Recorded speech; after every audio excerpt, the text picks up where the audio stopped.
Hi viewers, welcome to waytobrightzone. இன்றைக்கி நாம் class rocks கண்ணாடி தவளைகள் பற்றி தான் பார்க்க போகிறோம். கிளாஸ் ராக்ஸ் டிரான்ஸ்பரண்ட்டாக மாறும் திறன் கொண்ட ஒன்லி லேண்ட் பேஸ்டு வெர்டபிரேட்ஸ். சயின்டிஸ்ட்க்கு முன்னாடி இருந்தே கிளாஸ் ராக்ஸ் பற்றி தெரியும். ஆனால் இந்த கிளாஸ் ராக்ஸ் எப்படி தன்னை டிரான்ஸ்பரண்ட்டாக மாற்றிக்குதுன்னு தெரியாமல் இருந்தது.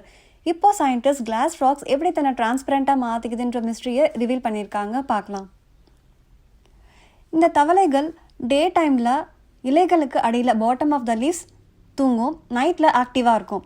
அப்படி தவளைகள் தூங்கும்போது ரெஸ்ட்டில் இருக்கும்போது டிரான்ஸ்பரண்ட்டாக மாறிடுது. அதே மாதிரி நைட்டில் ஆக்டிவாக இருக்கும்போது ஒபாகாக மாறிடுது. டியூக் யூனிவர்சிட்டியை சேர்ந்த ஆராய்ச்சியாளர்கள் டெலியா அண்ட் கார்லோஸ் தபோடா இந்த டிரான்ஸ்பரன்சி தவளைகள் எப்படி அச்சீவ் பண்ணதுன்னு தெரிஞ்சுக்க ஃப்ளீஷ்மேனி ஃப்ராக்ஸை ஃபோட்டோ அக்கோஸ்டிங் இமேஜிங் மூலமாக ஸ்டடி பண்ணுறாங்க. ஃபோட்டோ அக்கோஸ்டிங் இமேஜிங் அப்படின்றது ரெட் பிளட் செல்ஸ் இமேஜிங்கான ஒரு ஐடியல் டூல். ஏன்னா இதில் எந்த ஒரு கான்ட்ராஸ்ட் ஏஜென்ட்ஸும் இன்ஜெக்ட் பண்ணுறதில்ல. இந்த இமேஜிங் டெக்னிக் மூலமாக ரெட் பிளட் செல்ஸ் எங்கே இருக்குது, ஃப்ராகோட பாடியில் எந்த அளவுக்கு ஆக்சிஜன் சர்க்குலேட் ஆகுது அப்படின்றத தெரிஞ்சுக்க முடியும். ஃபோட்டோ அக்கோஸ்டிக் இமேஜிங் மூலமாக இந்த தவளைகளை ஸ்டடி பண்ணால் தவளைகள் இலைகளுக்கு அடியில் எப்படி தூங்குமோ அது மாதிரி தூங்கும்போது, லேபில் பெட்டு டிஷ்ஷில் அது மாதிரி தூங்கும்போது தவளைகள் மேலே க்ரீன் லேசரை ஃப்ளாஷ் பண்ணுறாங்க. அப்படி லேசரை ஃப்ளாஷ் பண்ணும்போது தவளைகளோட உடம்புல இருக்கக்கூடிய ஆர்பிசி செல்ஸ் அந்த க்ரீன் லைட்டை அப்சார்ப் பண்ணி அல்ட்ராசோனிக் வேவ்ஸை எமிட் பண்ணுது. அது மூலமாக நமக்கு இமேஜிங் கிடைக்கிது. ஸோ இதுலேருந்து நமக்கு என்ன தெரிய வந்ததுன்னா, அந்த ரிசல்ட்லேருந்து சர்க்குலேஷனில் இருக்கக்கூடிய ஆர்பிசி செல்ஸ் லிவரில் ஸ்டோர் பண்ணுறது மூலமாக தவளைகள் டிரான்ஸ்பரண்ட்டாக மாறுதுன்னு தெரிய வந்திருக்கு. இந்த தவளைகளை நாம் நேச்சுரல் என்விரான்மெண்ட்டில் ஈஸியாக மிஸ் பண்ணிவிடுவோம். ஏன்னா அந்த தவளைகள் சுற்றி இருக்கக்கூடிய இலைகளோடு சேர்ந்து பிளெண்ட் ஆகிடுறதுனால இந்த தவளைகள் இருக்கிறத நாம் ஈஸியாக மிஸ் பண்ணிவிடுவோம்.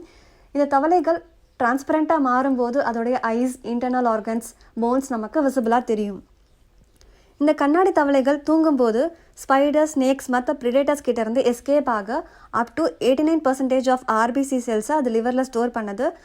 அப்படி ஸ்டோர் ஆகும்போது லிவர் டபுள் த சைஸாக இன்க்ரீஸ் ஆகுது, ஃப்ராக் டிரான்ஸ்பரண்ட்டாக மாறுது. அதே போல் நைட்டில் இந்த கிரியேச்சர் ஆக்டிவாக இருக்கும்போது, ஹண்டிங்கோ மேட்டிங்கோ ஆக்டிவாக இருக்கும்போது அந்த சமயத்தில் red blood cells back to circulation வந்துடுது. லிவர் முன்னாடி இருந்தது போலவே ஷ்ரிங்க் ஆகியிருக்கு.